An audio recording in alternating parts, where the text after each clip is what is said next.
Hi, this is Dan Heisman, Philly tutor for Chess FM, and this is the Improve Your Chess video series for ICC members. As I mentioned in an earlier video, we've run a little low on games submitted by ICC members. We'd like you to submit your slow games. The way to do that is to email me through my website, danheisman.com, and put your game in your ICC library. If you don't know how to do that, do help libraries. Just remember libraries is plural. Do help libraries. Put your game in your library and send me your handle and your library number of the game. If it's a slow game, we'll consider it for a video. I've always told my students, you learn something from about 100% of your losses, but you learn something also from about 98% of your wins. And since most games played on the ICC, slow games, are won by somebody or another, even the draws are interesting, we could probably learn something from a random game. So I actually went to a student's library and I picked out a random game. In fact, the name of his opponent I think was something like Random. Not exactly, because we don't like to give out names in the video series.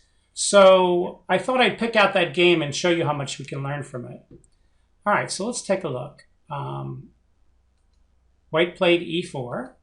Black played c5 Sicilian. Now this is a 45-45 game. And of course, one of the things you want to do is you never want to start a game unless you have the intention of using almost all your time.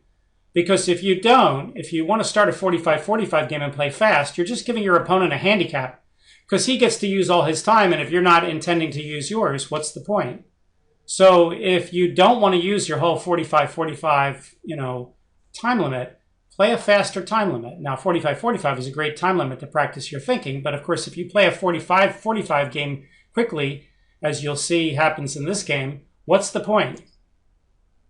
All right, so white plays knight f3 and black plays knight c6. So this could be a lot of different openings.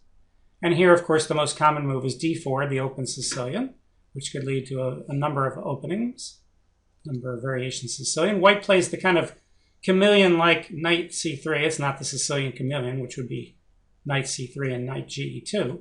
But white plays knight c3, which could transpose. And now black has to decide, what kind of Sicilian he would want if white plays d4 anyway. Black decides to play d6, which can lead to a whole bunch of different types of Sicilians.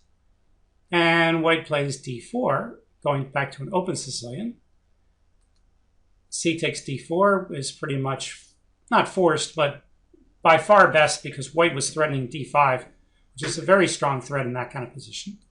Knight takes, and now black has a choice. He can go into a bunch of different openings. He can play like a Taimanov with e6, which could also lead into a Skavenigan. He could play a classical with knight f6. He might be able to transpose into a dragon with g6, or maybe a move order like that. He can't really get into too many Nadors with a6, but if he plays a6 and e6, he could get into, as I said, a Taimanov. A little bit difficult to get into a Paulsen from this position. All right, so black plays e5. Now, that's not his best move here. If his knight was on f6, we'd have more like a Sveshnikov here. For instance, let's go back a little bit. So Sveshnikov would go knight c6, e4, takes, knight f6, knight c3, e5. Notice the black pawn's not on d6 yet. And in the game, instead of having a knight on f6, black has a pawn on d6.